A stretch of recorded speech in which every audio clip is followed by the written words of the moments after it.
ധർമ്മേന്ദ്ര प्रधान राज्य के पिनाले वाले संतोषമാണ് जंतर मंतर अड़कमुള്ള രംഗം നമുക്ക് കാണാൻ കഴിയുന്നത് धर्मेंद्र प्रधान इस्तीफा दिया क्या बोलना चाहता है देखिए हमारी छात्र एकता के सामने कम से कम 13-14 साल में एक बार पहली बार सरकार का कोई इस्तीफा हुआ है। रेल हादसे हुए और कोई बहुत सारी घटनाएं घटी लेकिन आज तक किसी पर भी सरकार का इस्तीफा नहीं हुआ।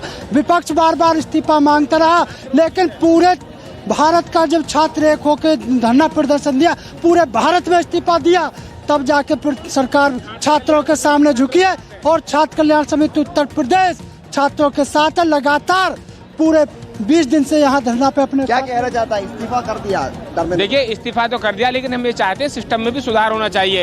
आज जो देश का युवा है जो छात्र है पूरा ये सड़कों पर उतर के आया है।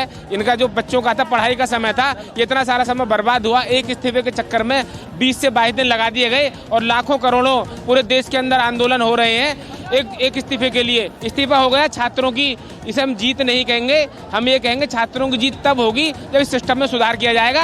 आगे से कोई भी पर्चा लीक ना हो।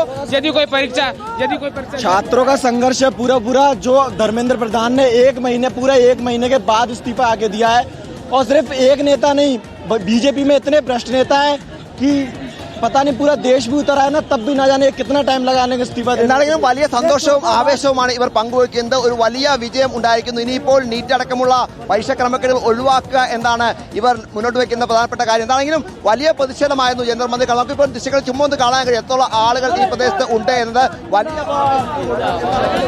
വലിയ ആവേശത്തിന് ഒടുവിൽ എന്താണെങ്കിലും അവരുടെ ആ ഒരു വിജയം കണ്ടതിന്റെ സന്തോഷത്തിലാണ് അവർ ഇപ്പോൾ. എന്തായാലും വലിയ ആവേശമാണ് ഇവിടെ എല്ലായിടത്തും കാണാൻ കഴിയുന്നത്. വീഡിയോയിൽ സന്തു പെരമ്പറയ്ക്കൊപ്പം reporter Don't underestimate the cockroaches. പാർട്ടികളെ നിങ്ങൾ ഒരിക്കലും അവഗണിക്കരുത് എന്നതായിരുന്നു. Don't underestimate the cockroaches എന്നേ പറഞ്ഞതാണ്. ഇന്ത്യൻ ജനാധിപത്യത്തിലേക്ക് ചീഫ് ജസ്റ്റിസിന്റെ പരാമർശത്തിലൂടെ പിറവിയെടുത്ത CJPയുടെ പ്രായം 3 മാസം മാത്രമാണെന്ന് നിർമ്മിക്കണം. 3 മാസം കൊണ്ട് കഴിഞ്ഞ 12 വർഷം നമ്മൾ കേട്ടിട്ടില്ലാത്ത ഒരു പുതിയ സംഭവത്തിന് തുടക്കമായിരിക്കുന്നു. മോദി സർക്കാരിന്റെ കേന്ദ്ര സർക്കാരിന്റെ NDA സർക്കാരിന്റെ പ്രധാനപ്പെട്ട മന്ത്രിയെ അവരുടെ ചുമതലയിൽ നിന്ന് രാജിവെപ്പിച്ചിരിക്കുന്നു പാർട്ടികൾക്കൊപ്പം ഇടത്തും വലത്തും നിന്ന് കോൺഗ്രസ് എന്ന പ്രതിപക്ഷ നേതാവും രാഹുൽ ഗാന്ധി എന്ന പ്രതിപക്ഷ നേതാവ് നയിച്ച കോൺഗ്രസ് പാർട്ടിയും ഇടതോരം ചേർന്ന് നിന്ന MA ബേബിയുടെ നേതൃത്വത്തിലുള്ള CPMന്റെ നേതൃത്വത്തിലുള്ള ICയുടെ നേതൃത്വത്തിലുള്ള SFIയുടെ നേതൃത്വത്തിലുള്ള ഒരു രാഷ്ട്രീയ കക്ഷിയിലും നേരിട്ട് ബന്ധമില്ലാത്ത വിദ്യാർത്ഥികൾക്കൊപ്പം ചേർന്ന രാഷ്ട്രീയ വ്യത്യാസങ്ങൾ ഏതുമില്ലാതെ വിദ്യാർത്ഥികൾക്ക് വേണ്ടി കുഞ്ഞുങ്ങൾക്ക് വേണ്ടി പോരാട്ടം നയിച്ചവരും ചേർന്ന് ഇതാ ഒരു പുതിയ തുടക്കം കുറിക്കുന്നു. ആ ആഹ്ലാദ പ്രകടനങ്ങളുടെ കാഴ്ചകളിലേക്ക് പാർട്ടി വിപ്ലവം ഫലം കാണുന്നു.